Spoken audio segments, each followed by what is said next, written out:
welcome. You're watching India Today, India Tomorrow, the program that interviews families across generations, reveals something of their personalities, a little bit about their stories, and I truly special.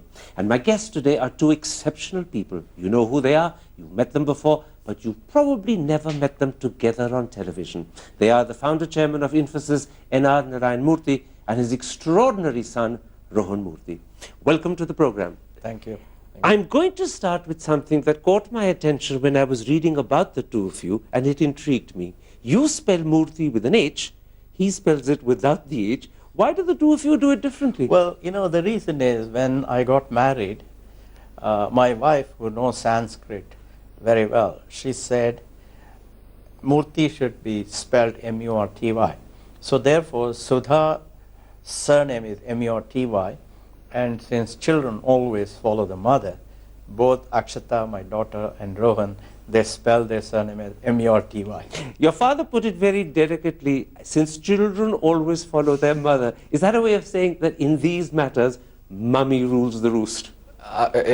Perhaps so, and I think that all of this happened way before I could remember anything. No choice. One. It's a very political answer. So it was imposed upon you whether you liked it or not? That's one way of thinking about it, yes. I want to go back right to the very beginning.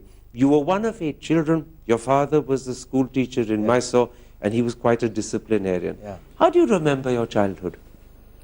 Well, you know, it was full of joy. We are 8 children, grandmother, so 11 people at home. Somebody or other would always be sick. There'll be lots of fun. Some of us would be quarreling with the other kids. Father would read newspaper every morning to us, and then in the night at the dinner, not table, but whenever we sat for dinner on the floor, he would talk about all the wonderful things that Nehru was doing. So we were brought up with lots of enthusiasm, lots of hope, lots of confidence in the country. So it was a great time. And it was an old-fashioned, united, big family, not the modern nuclear family. Oh, yeah, very much, very much. And half the fun of a big family is that your cousins and your aunts become friends as well. Oh, absolutely, absolutely. It was great fun. Also, we had some wonderful teachers who taught us excellent values, and our friends all came from middle class, lower middle class. So in that sense, we learned to live happily with very little that we had. Rohan, I gathered that as a child you were particularly fond of comedy, you loved comic books and Tom and Jerry cartoons. What were your favorite comics? Oh, the superhero of Superman. Christopher Reeve's actually Superman, I should say, very specifically. And even till date, I would say that's possibly the one character / person / individual that I would count as my favorite. That I gather that in fact not only was Superman a hero, your mother gifted you a Superman costume which you wore and convinced yourself you had supernatural powers, and you attempted to fly with pretty disastrous consequences. That's indeed right. I jumped out of a car and dislocated my left arm, yes. And you did it twice, I'm told. That's I did it 2 years later when I saw Superman 3, and the same consequence, same bone, same output. So what was it that let you down, Superman or the elbow? Gravity, actually. That's a good one.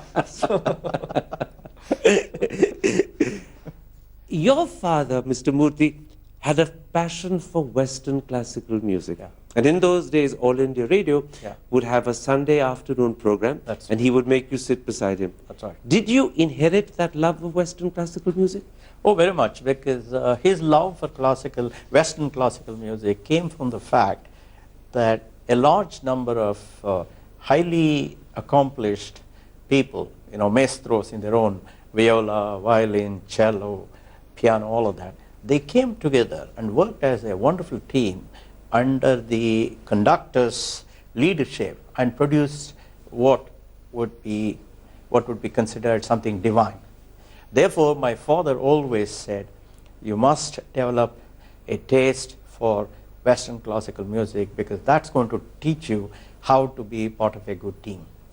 It's an interesting way of looking at music. In other words, this became an example of team spirit and uniting to form a team.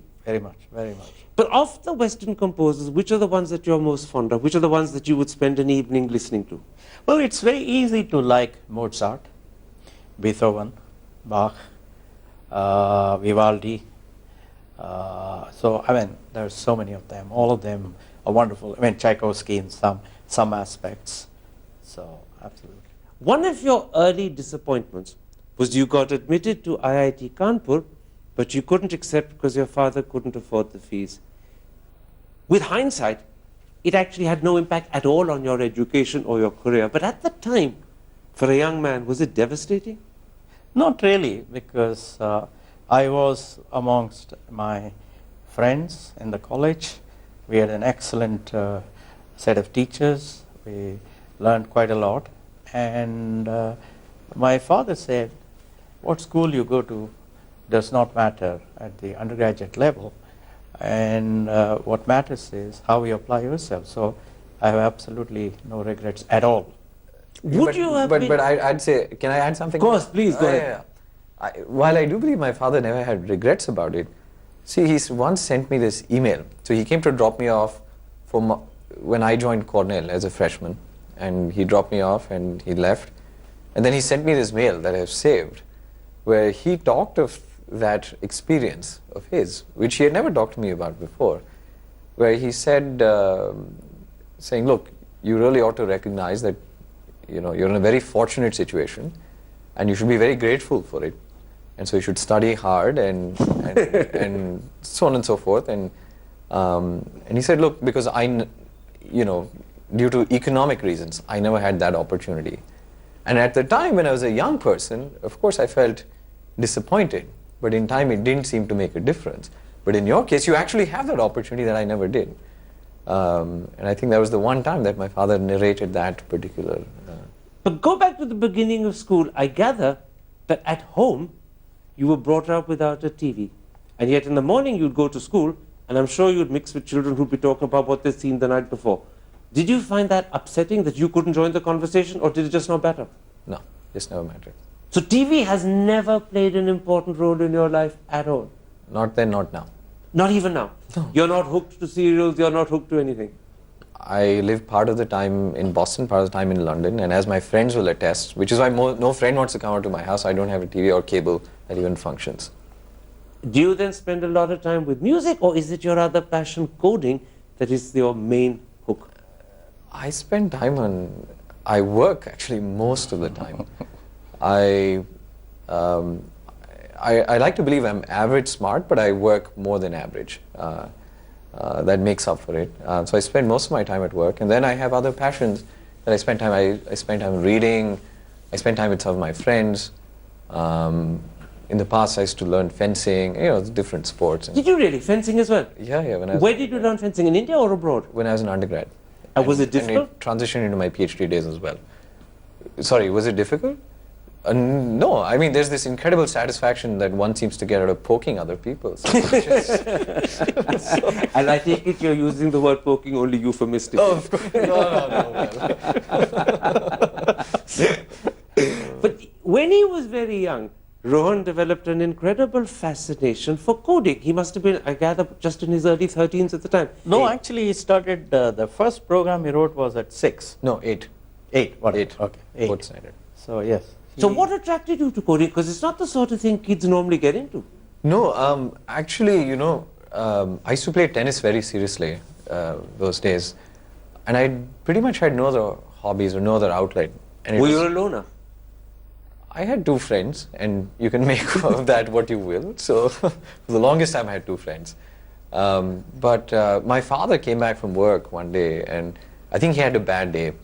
And we had this one very old computer at home that I rarely ever turned on. I didn't even know how to operate it necessarily. But I knew there was one game on it. We were talking this old sort of, 286 or even Pac-Man earlier. type. No, not even, yeah, sort of like Pac-Man. And it so happened that one day I turned it on and I was playing this game just for a few minutes. And my father walked in, he looked at it, and then got very upset, saying, "This is what you're always doing, wasting time in front of the computer," which is actually not true. I didn't know what to do. So after that, my mother said, hey, maybe you should learn something. And so they both discussed and put me in this programming class near my house. And it turns out everybody there were 21 plus who were in jobs. And you were 8? Yeah. And so the first 3 months, I didn't understand anything of what they were saying. It made no sense. But I eventually stopped going to this class after 3 months. But then, I don't know what happened, some bit flipped in my head. And suddenly it all began to make sense. And since that day, it's never been the same again. I went back to that class, I finished it, I even did this massive final project everybody had to do, and I came first in that because they ranked everything. And from then on, you know, I was very fortunate to be able to learn more. And it remains a passion to this day? It is, you know, I often say, I mean, I can't really play music. I can play the piano a little bit. I can't paint. I don't really I have to tell you, there's a picture of you beside a grand piano and you look as if you're playing. Well, that... He does play. He does play? But no, I would... It is modesty. Nothing to write home about. But to me, writing code is my way of expressing myself. Were you surprised when your son at the age of 8 took to writing code? Because that's something that adults find difficult to do, and yet he was doing it like a child prodigy. No, I was very happy. I was perhaps pleasantly surprised. But given that both Sudha and I, we had dabbled in this, so we were very, very pleased that our son was furthering the interest that we had. So. Now, you did your graduate and postgraduate studies in America, first at Cornell, which you mentioned a moment ago, and then at Harvard. Is it true that you read 14 books on Byzantine history so that you could pretend to be an art historian? Because every time people ask what you do, and you said, I'm doing a PhD in computer engineering, conversation just stopped. Absolutely. Because I was a first-year PhD student. And I mean, of course, my interest in Byzantine history and so on is much deeper, but an unintended consequence was when you're a new student, everybody, as a PhD student, everybody asks each other which department. As soon as you say computer science, pretty much the conversation ended right there. And I had this ancillary interest that I was very serious about, and I read pretty much every book I could get my hands on for some strange reason. So I began to tell people I'm an art historian. And they'd say, oh, as soon as you say art anything, everybody has an opinion. So they would then say, oh, which period or what? So I'd make up something and say 4th to 7th century architecture along the Bosphorus.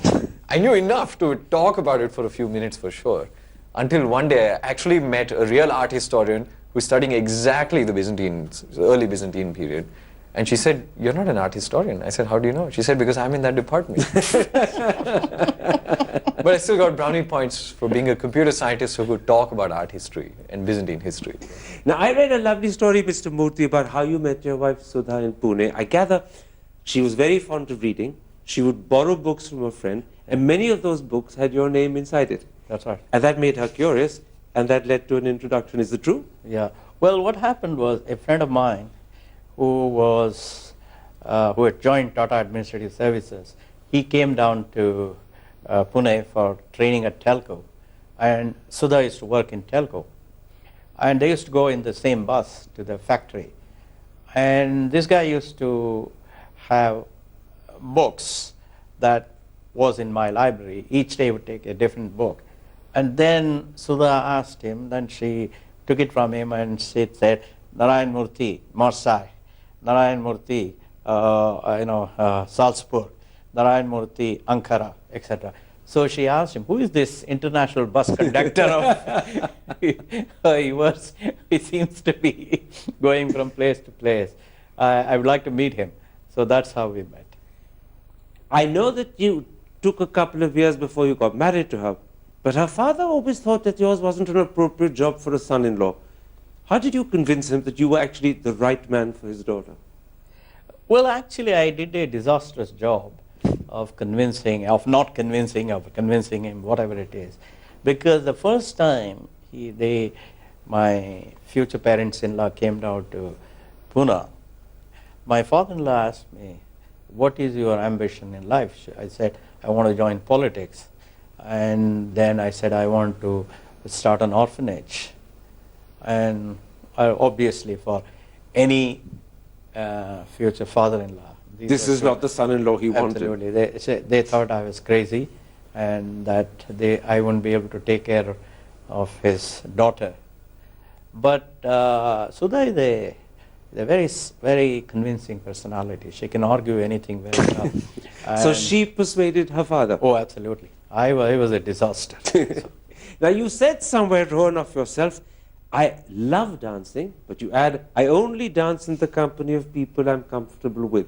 Is that a talent you've inherited from your parents, or is that uniquely Rohan? No. I see, my mother is a very outgoing person, so any parts of my personality I'd like to believe that are somewhat outgoing come from my mother. So the love of dancing is a gift from mummy. I don't know if I would call it a gift. You're not going to call it a curse. Well, it depends. Some friends of mine have different opinions. So, but when I was an undergraduate student for 3 years, I took courses in swing dancing, and then and salsa, I believe, as well. And that was later in graduate school. So anything to sort of do something out of the norm that a computer scientist is expected, I was willing to try. Now, you said something very interesting about yourself in an interview to the Indian Express. You said, I'm more fun when outside India.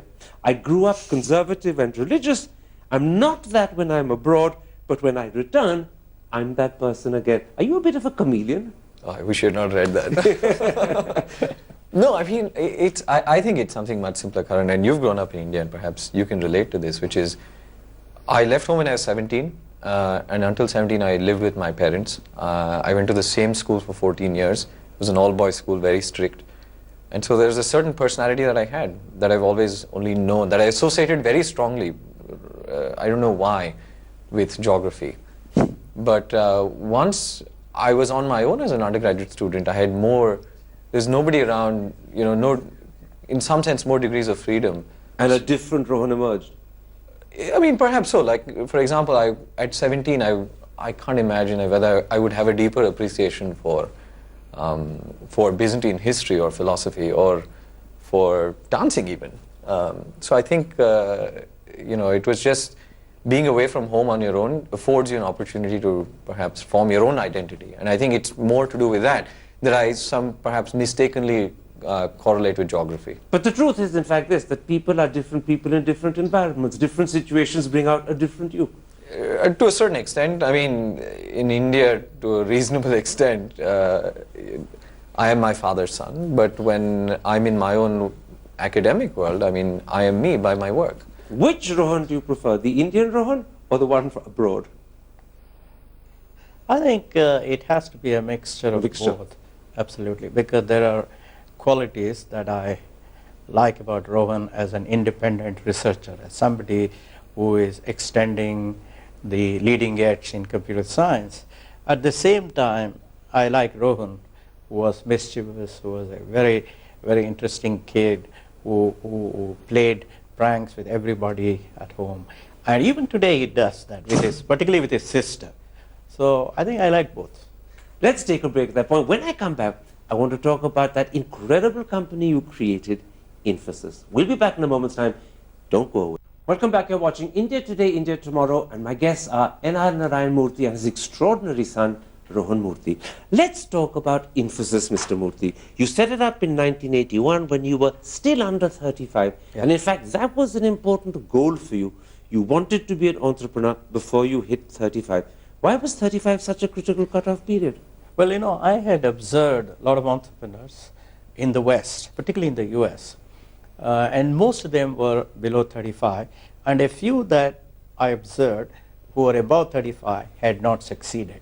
So therefore, I had this urgent need to start my entrepreneurial journey before I was 35. I would have completed 35th year on 20th August 1981. Therefore, I started it on July 7th, 1981. Is there a little bit of superstition about 35 that was at the back of your mind? Most of it is perhaps superstition, but at the same time, this particular thing in some way was buttressed by the data that I had. I look at data quite a lot, and since I had the data, my superstition was masked by the data that I had. Now, in 1981, when you set up Infosys, neither you nor your colleagues had the money to do so, and it was your wife Sudha who came to your recovery, and she gave you 10,000 rupees. Is that right? Well, what happened was my colleagues didn't have any money at that time, so we had to put in that 10,000. So we borrowed it from Sudha that particular day, and within a month or two, others chipped in with their amount. There's a lovely biography of yours which says that she laid down a condition. She said, I'll give you the 10,000 and I'll give you 3 years, but if at the end of 3 years you haven't made a success of it, you have to find a proper job. Is that true? Well, it's very true, because my first foray into entrepreneurship failed. I had started a company called Softronics in Pune in 1976, and I had to close it down within a year. And this time, of course, I was given 3 years because she was very kind. Now, in those early years, Infosys took up all your father's time. As a child, how did you view the company? Were you fascinated, as most sons are, by daddy's office? Or did you say to yourself, this is the company that's taken my dad away from me? No, I think neither. There was no debate or anything about it. The ethos in my family, for better or worse, was the company comes first and then everything else. And so, again... You were used to being number two. Yeah, but, and you're, again, before you remember anything, if that's what you hear first, then maybe I also was not the questioning type. So I just said, oh, this is how it is. Did you spend your childhood prowling around Infosys offices, tagging around behind daddy, trying to find out for yourself what was happening? Or did you lead your own life? I mean, I'm sure I went and visited and so on, but I was never fascinated by any of that. Because to me it was a very because even at home it was all the time the dominant theme.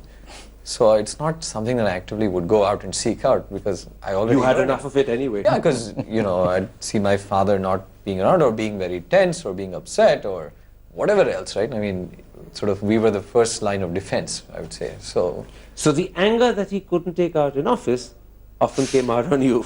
Well, I'd like to believe that was the case sometimes. What people forget, Mr. Murthy, is that in the 80s, when you were setting up Infosys, India was by no means a business-friendly country. Yeah. It took a year to get a phone, That's 2 right. years to get a computer. Yeah. Loans were probably close to impossible. That's How right. much of a struggle was it for you? Oh, it was a huge struggle. We were, we all took, I took 1/10 the salary that I used to get in my previous job, though I made sure that my other colleagues got 20% more. And number two, we had to travel by train from Pune to Delhi, or Bangalore to Delhi, and then we stayed in CD hotels.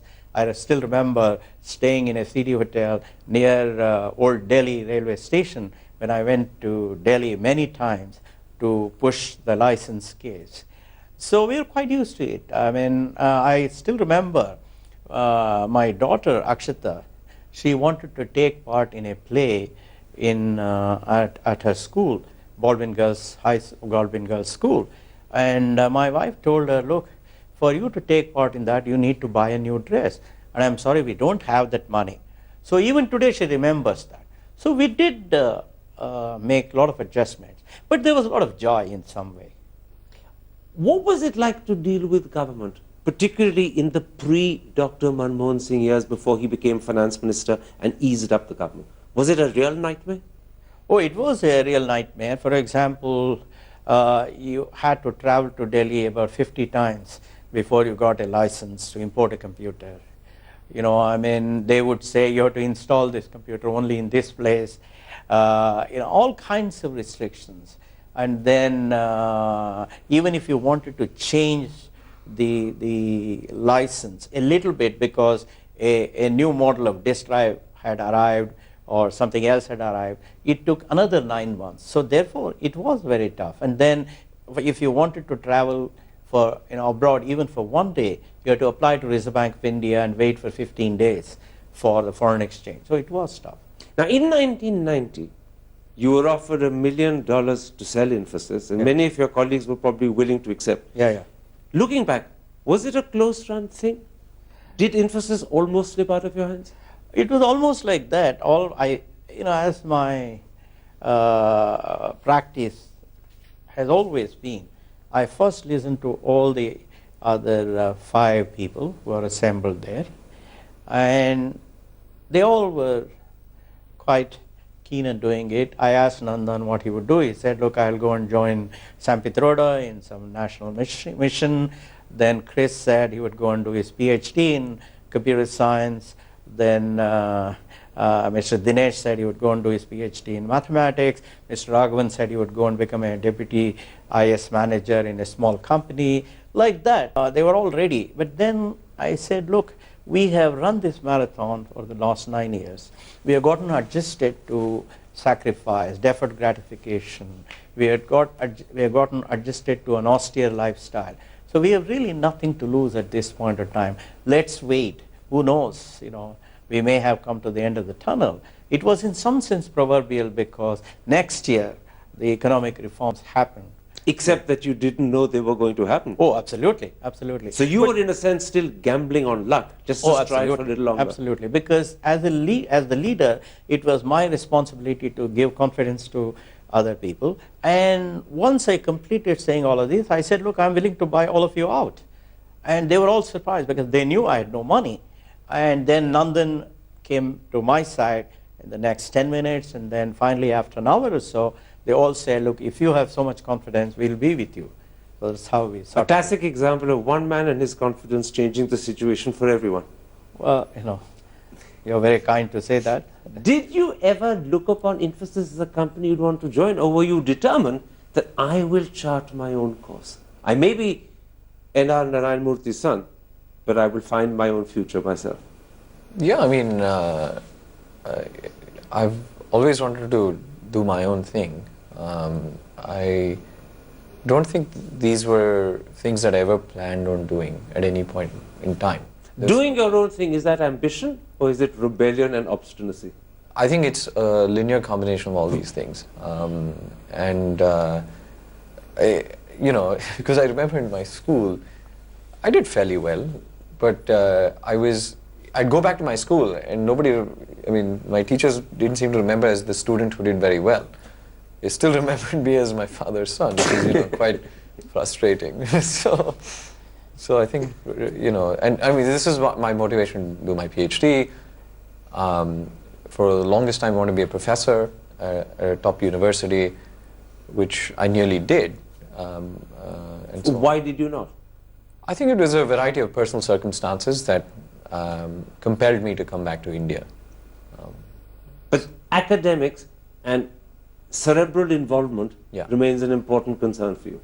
Yeah, and I think that really stems from the culture at home. My father and I have had massive disagreements and fights, but you'll be surprised to hear it's about technical issues like, is the design of virtual memory correct? Or was this interpretation of this physics theory right? And it becomes very emotional. So I grew up this way with my father and with my mother. So this is something that I've really valued always. Now, Mr. Murthy, he's not just your son. He's also worked with you as your colleague. Has the relationship between the two of you as colleagues furthered and strengthened the love and friendship and trust as father and son? No, I think he's don't give the politically correct answer. No, he's in a way one of the most professional youngsters that I worked with. He never addressed me as Appa, father. He always addressed me as NRN. That's how all other colleagues of mine addressed me. And he never walked into my office unless he spoke to my secretary. So I think it was an absolute joy to work with him. I learned a lot of wonderful things from him on how to conduct oneself. Because I did not have the privilege of working as a number 2 man anytime. Whatever jobs I did, I was number 1.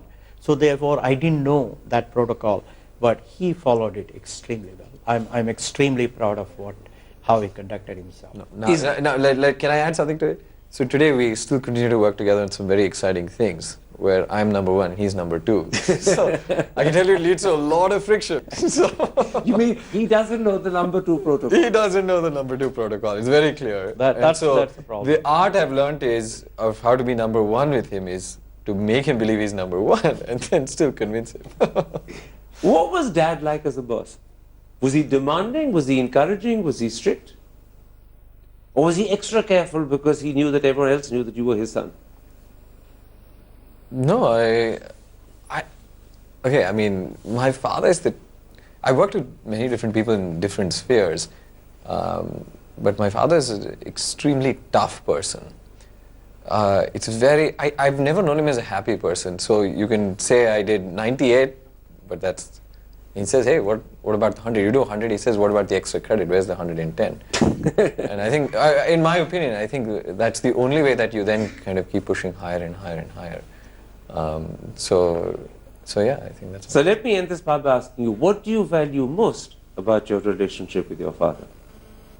Oh, that's a loaded question. I think the value system and pretty much everything else that I feel I'm proud of in terms of my identity, it's come from trying to emulate him. And this was far before there's any success in his life. So daddy is not just daddy, he is really the best role model. I mean, a very important role model. I don't want to make it sound like my father is the best and so on, but in my limited sort of life,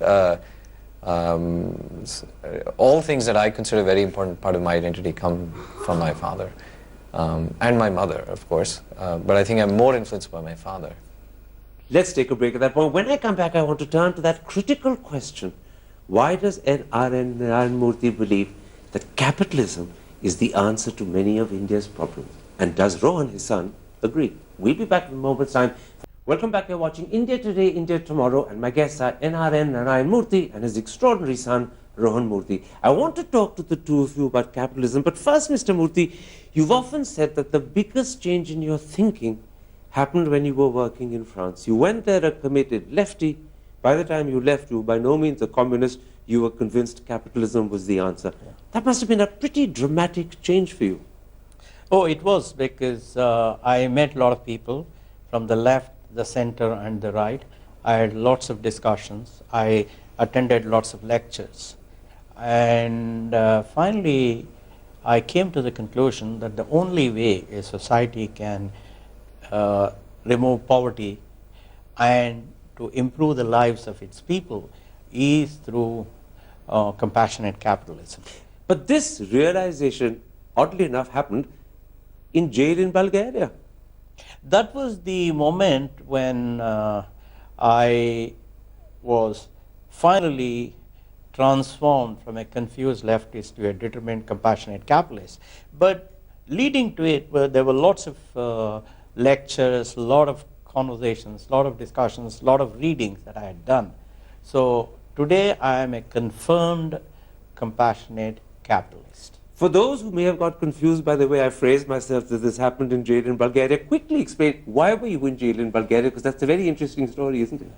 Well, you know, I was dropped by a very kind motorist at the railway station in Niš, which is a border town between what was then Yugoslavia and now Serbia and Bulgaria. I was to go to Bulgaria because I was to visit Sofia, the capital, and send a card from there, because the project I was working was called System de Ordinator pour Traitement de Fret International Aviation. Basically, it's an operating system for handling air cargo. And I reached there around 9:30 p.m. I went to the restaurant in the railway station for having dinner. They said, you don't have the local money, therefore we can't give you food. So I went and slept on the platform. And next morning, it was Sunday, I went into the town. You know, in a communist country, why would banks be open on a Sunday? And in any case, there were no ATMs those days. So I came back, I slept again to conserve my energy, and at 8:30, Sofia Express pulled in. I got onto a compartment. There was a boy and a girl sitting opposite me, and I tried to strike conversation with them. I tried my Russian, and then they didn't understand. Then I tried my English, they didn't, and finally the girl knew some French. And the boy got upset with us, and he brought the gendarme, the police.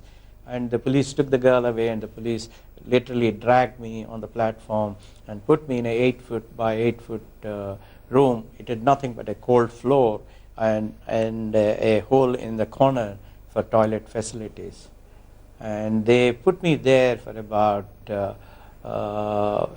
3.5 days without food or water, and then they put me on a departing freight train, and they said, we will give your passport back only in Istanbul.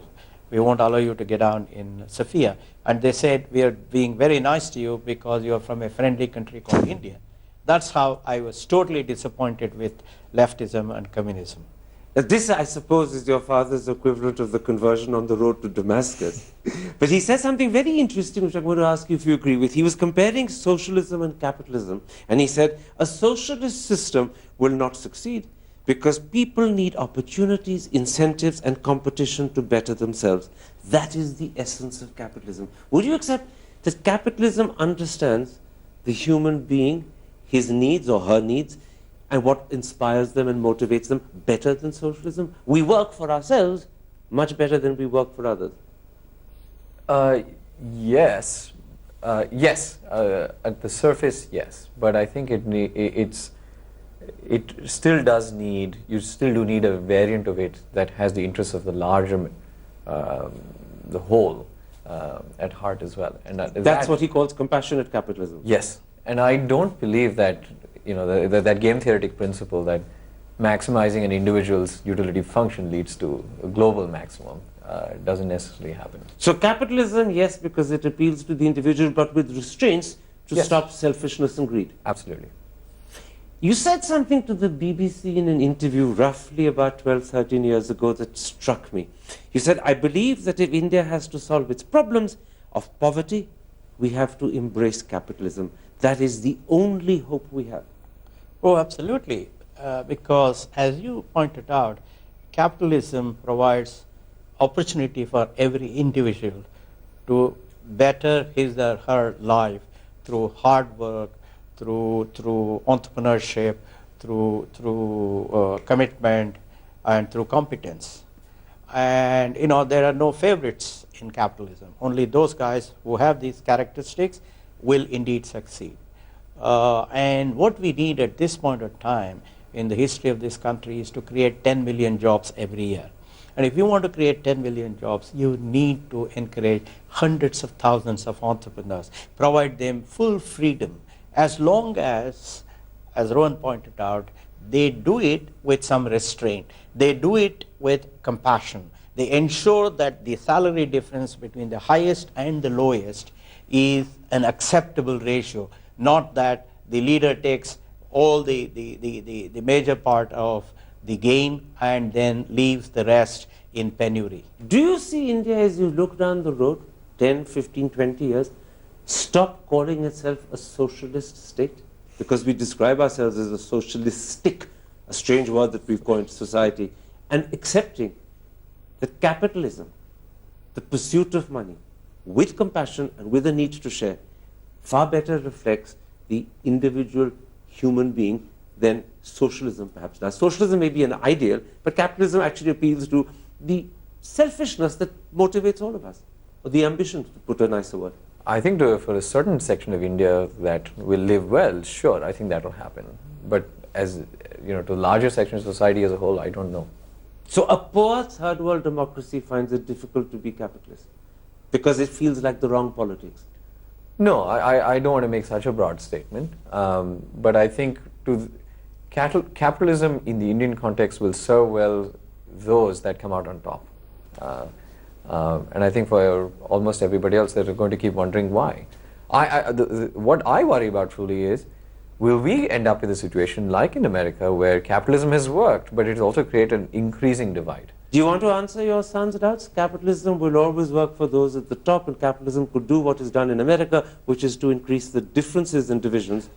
Yeah, in some way, yes, because first of all, India is full of family-owned companies, right?